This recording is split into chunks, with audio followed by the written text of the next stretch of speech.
bumpers. I wanted to get bumpers made for the show for season 2. And I did. Paid someone on Fiverr. We got them back. What was your first reaction? They're pretty mid. Mid. Yeah, I wanted new bumpers for season 2. Kind of arranged it last minute. Got them in time. But nobody likes them. I don't like them. I did laugh at some of the words that you chose or some of the possible segment names that you chose. Yeah. I really did appreciate the really cringy voice saying, "What would Tuckman do?" I can't even do it like they did it. What would Tuckman do? Some good voice filters. I did really want to keep the, I'm so bad says the craziest things. It is true. So I think I'm just going to have to make them myself as we progress through season 2. Like today we're doing a quickfire challenge. Quickfire challenge. Quickfire challenge? We're just going to be flush with outtakes. Quickfire challenge. Quickfire challenge. Oh, that's better. I'll use that. I'm Hunter Pence, and you're listening to the Misplay podcast. Oh, yeah.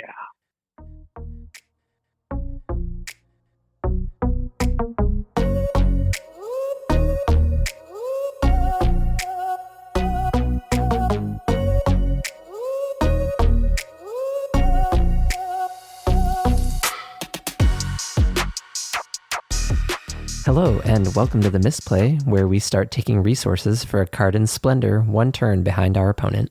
My name is Mark. My name is Jason. And I'll tell you what, Mark, I really like Splendor. I know I'm late to the party that this wasn't a game that just came out, but I finally got the chance to play it last week. So with 1 week left in the year, best game of the year. Loved it. It's high praise. I feel like you played a lot of games that you were very in love with this year. I did. I played a lot of games. Gloomhaven, Frosthaven, Cryptid, my Gen Con Game of the Year Adventure Party. I mean, I bought a board game arena account just so I could play with you one time. That's dedication. It was fun. I liked it too. You know what else is fun? Dance fighting. No, dance fighting. Well, it's fun for you. Pickleball. Pickleball is fun. For you. Season 2, pickleball. No, this is season 2. A real live season 2.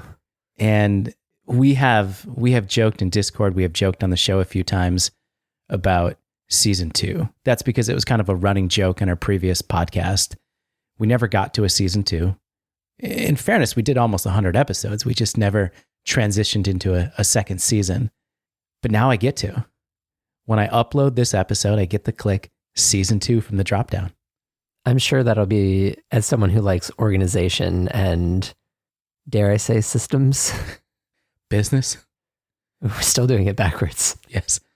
But I can see how that would be like a viscerally pleasant experience for you. Click Yeah. 1 up, reset. I mean, and among some other things for season 2, the format of the show is going to be a little different. We used to go, where are we? What are we working on? What's next? That's all just going to become, where are we? And this will be the heart of each show. In addition to where are we, we'll have a rotating set of segments and we're lining up guests. But of course, the biggest change this year, Mark, is we're going to be telling the singular story of one of the games we created in season 1. This season should be more cohesive and walk you through the development from the very beginning of this game to hopefully the point where we can say, yeah, let's go to crowdfunding. I think we're ready. I think it's time we stop teasing the audience, Jason. We talked about at the end of season 1 that we weren't sure what the game was going to be. And we promised that we would tell everybody today. What's the game? Right after this message. I'm just kidding. What I can't put that in.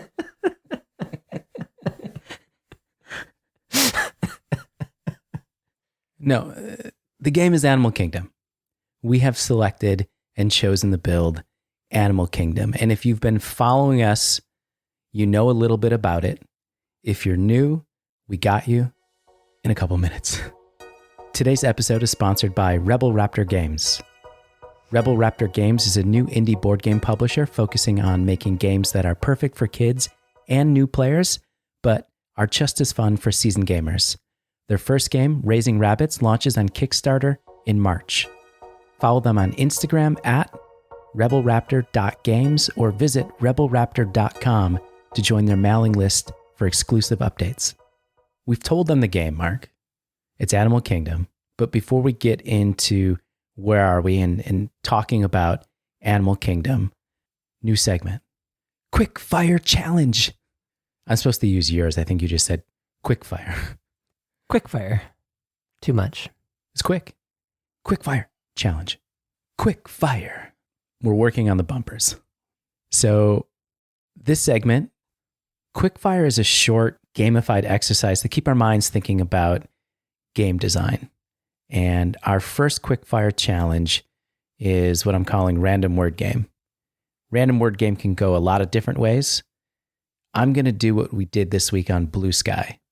If you're not following us at the Misplay, Blue Sky, where I posted a random word and I asked people to create a board game title and then give a 1-sentence description explaining what the game is. I think this will be a fun exercise. It's not necessarily going to be like deep nitty gritty into game design, development, balancing, or things like that, but it'll live more in the world of concepting, kind of in the idea generation space that we spent a fair amount of time living in, but it's good to stay in as we move into different parts of developing Animal Kingdom. I'm using randomwordgenerator.com, the go-to, I guess. I'm going to click it. First word, I'm going with it. I'm not going to fish for something. No rerolls. No reroll. Tender. Tender, showing gentleness and concern. Easy to cut or chew, not tough. Sensitive to pain. Currency. Young, immature. You can go a lot of different places with this. Tender. My game is called Legal Tender.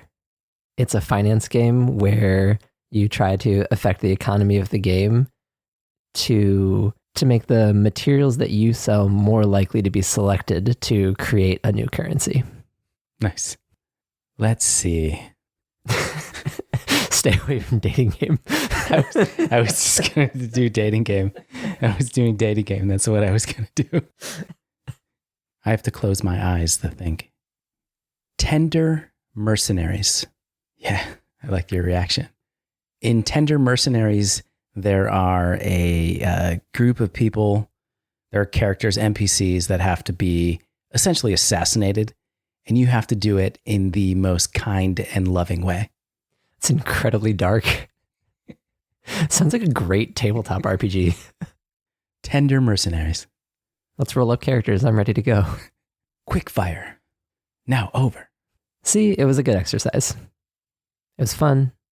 Your game was actually way different than anything I think you would have come up with in a different setting. I will say that it wasn't easy. While the audience gets, the podcast version of that, there was like a minute there of me in the tank trying to figure out what my game was. That's a skill that I'd like to develop faster, further, harder, stronger, faster, harder, stronger, something. There's some pop song there. This would be a good exercise when we have a few minutes of downtime together, like maybe lunch breaks. Yeah. We should play this week. And then maybe if we find some good ones, we'll share the best ones on Discord or Blue Sky. Blue Sky.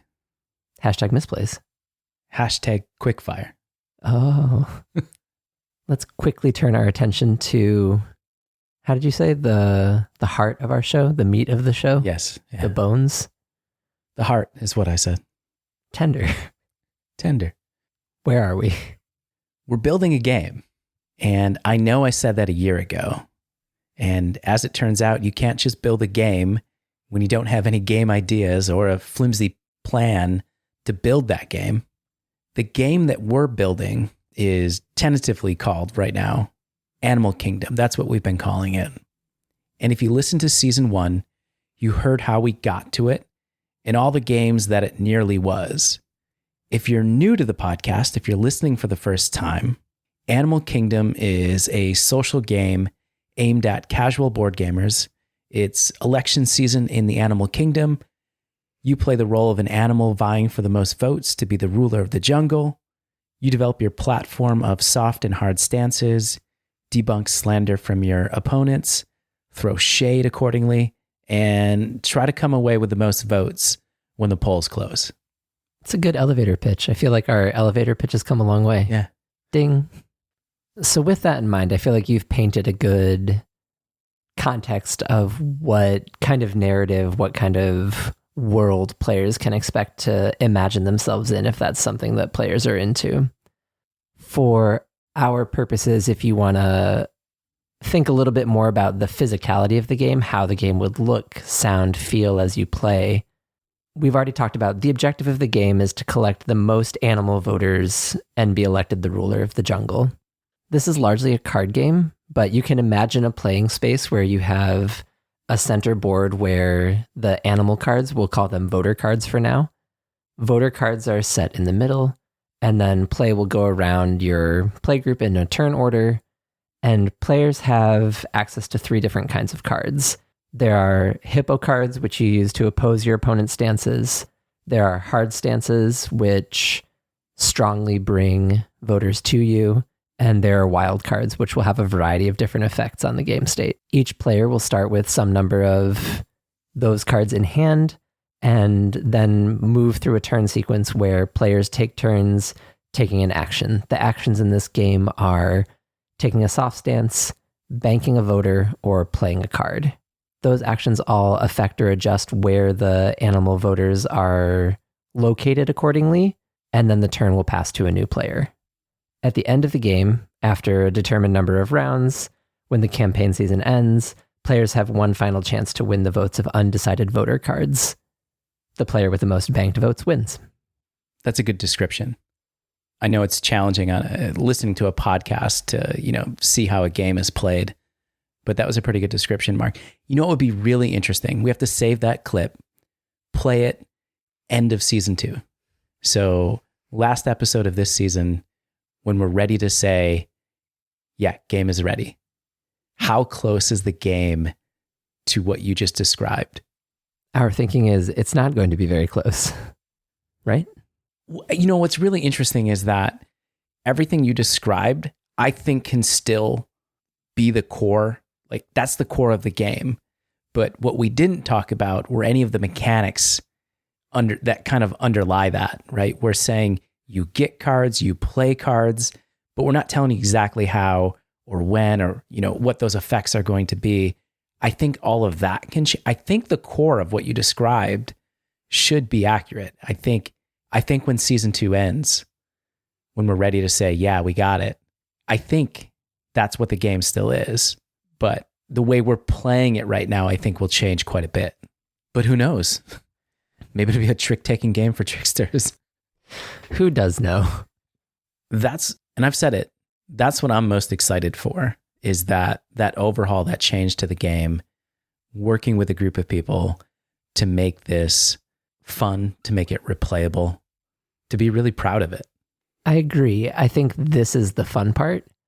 And I know I've said this before, but the joy of this project for me is the social component and the collective work on building the game more than the details of the mechanics. I know those will change and that'll be an interesting thing to be a part of.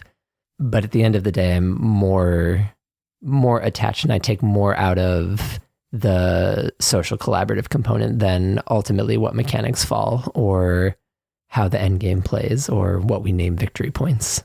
Yeah, I'll say that I have been really rejuvenated lately.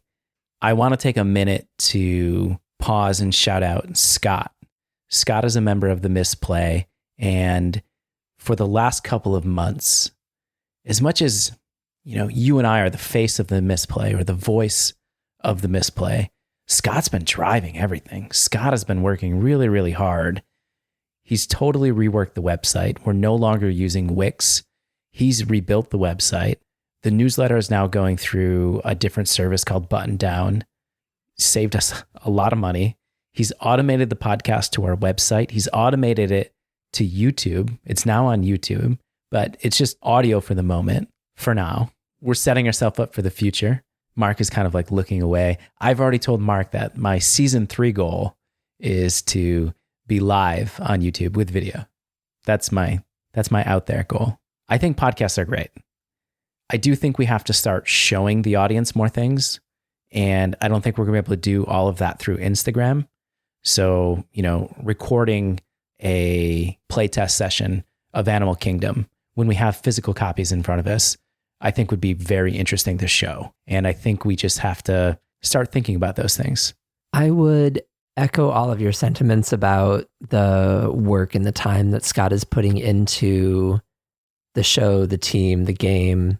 I'm not sure what the best way to express the level of gratitude we feel towards Scott is, because for me, it's a very heartwarming thing to see someone work so diligently and passionately towards a goal and a project that we started, but people have joined in, and the level of support and dedication that Scott provides is a hard thing to measure, even when you and I are telling Scott, please do less.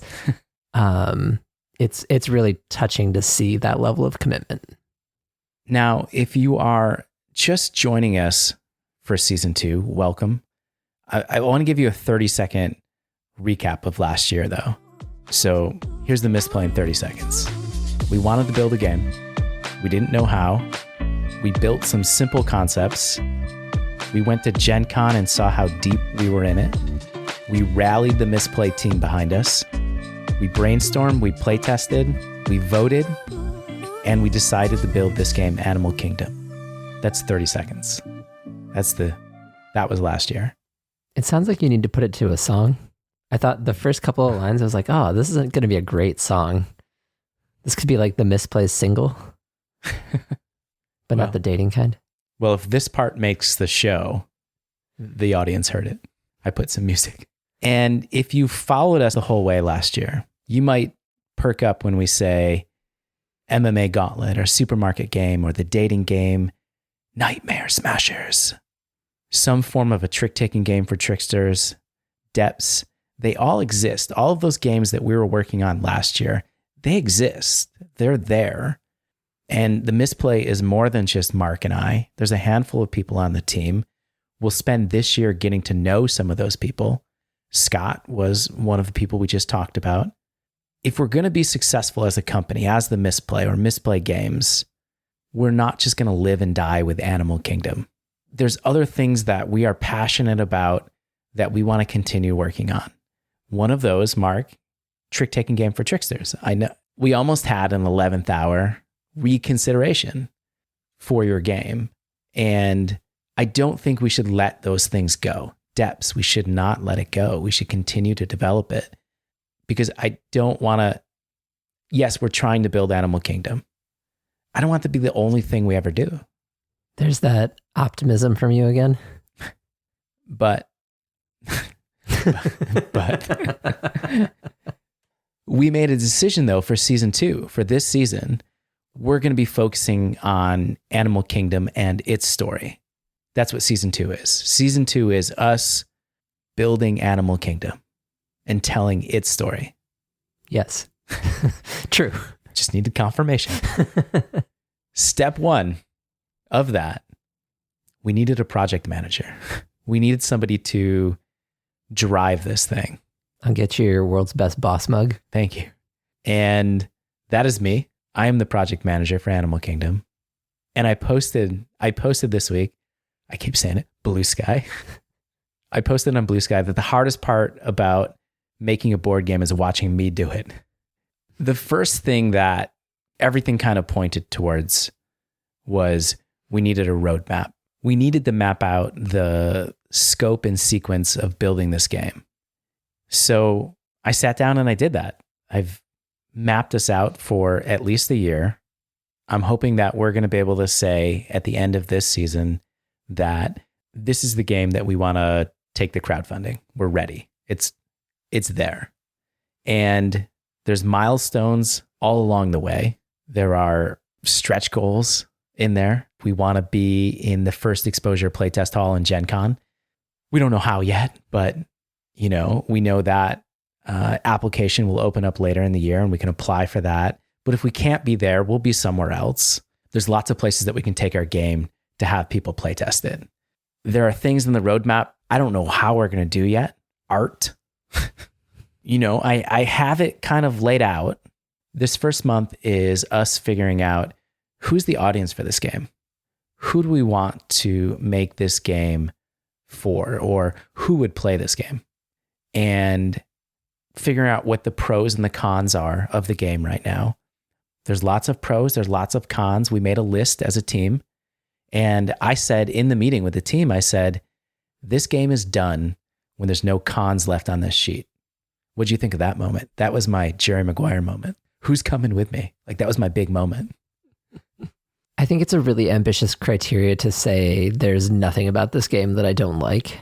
I like the developing and revising process that the pros and cons list invites us to participate in.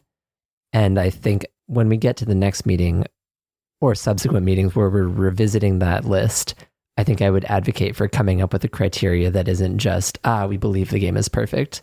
Because I think, while I think it is very possible to get to a point where, yes, we're confident, we believe in the game and we're going to bring it to crowdfunding, I don't necessarily think that means the absence of things that we wish were different about it. Because there'll always be something. I think that's fair. I think it just sounds cool, right? It just sounds cool. It does sound very business movie, or like 7 steps to running an excellent business. Yeah. Thanks for coming to my TED Talk. Yeah. Finally, I knew you'd be ready. Oh, no. So we have this plan and we're so far following it. Day 1, pretty good. Hey. If you had to guess, I know the roadmap outlines the big picture vision. We're not doing a necessarily what's next for the show. But if you had to guess, what does the next 2 weeks of Misplay work look like? The next couple of weeks, Mark, are about your favorite word. It's about systems. It's about streamlining how we are going to tackle everything that's in the roadmap. How, and some of these things are small changes. These are, cleaning up Google Drive and Discord, getting all of our communication in one spot. We have to organize how we are going to develop the game, who is taking the lead on the development, and where are we putting all of those things that we're working on, right? A change log is a good example for the rules. Where are we putting our notes? Where are we saying, this is what we want to work on right now, and who's going to do it? And when are you going to do it? We are trying to figure out how we are going to use our weekly meeting. We have this 1.5 hour meeting every week, and I think we have to figure out how to use that 1.5 hours, because we can't only work an 1.5 hours a week, right? We have to be doing things outside of that meeting window, and figuring out who's doing what and when they're doing it is a big part of the next couple of weeks. I think that's a really apt description of where we are and where we need to go, more specifically, where we need to be going forward. It's been present in my mind for a little bit about how we're going to organize the logistics and manage the time so that we can work and build to a product that we're really going to believe in and enjoy and meet the aspirations that we've set for ourselves. So I do think the investing in the organization on the front side, like you said, goes a really long way into setting ourselves up in a way that we'll be able to use our time well and be more likely to be successful going forward. Not only are we creating a game, Mark, we're creating a podcast. What does the audience have to look forward to this year? I'm hoping we spend more time sharing about how we're developing the skills of being game designers. So more exercises like quickfire, or finding other ways to bring smaller bite sizes of game development, whether it's specifically talking about Animal Kingdom or about more abstract things like, here's how we're playtesting, here's what we're looking for, here's what we do during a playtest, and really sharing more of what our creative and developmental process looks like for the game, because that's not something that we got to do last season. And we've said it many times, we are not telling people how to make a board game. we are showing you how we are building our board game. And we invite you to be part of that process, whether that's interacting with us on Blue Sky or on Instagram or joining our Discord. However you want to participate, we'd love to hear from you. You can find all of our information at themisplay.com. All of our links are there. You will also find we are starting to publish some articles on the website. Peter wrote up a fantastic article that kind of gives you a little bit more behind the scenes. And if you are listening along the way and you remember the dating game and you think, oh man, what happened to that? Peter's got a really good article about that. The Misplay podcast is brought to you by Mike C., Missy, JP Savard, Parney, Kyle Flowers, Adjos, Brian, Binns, and Peter. Consider donating at patreon.com/themisplay. If you'd like to become a featured sponsor of the show, find our FAQ in Discord.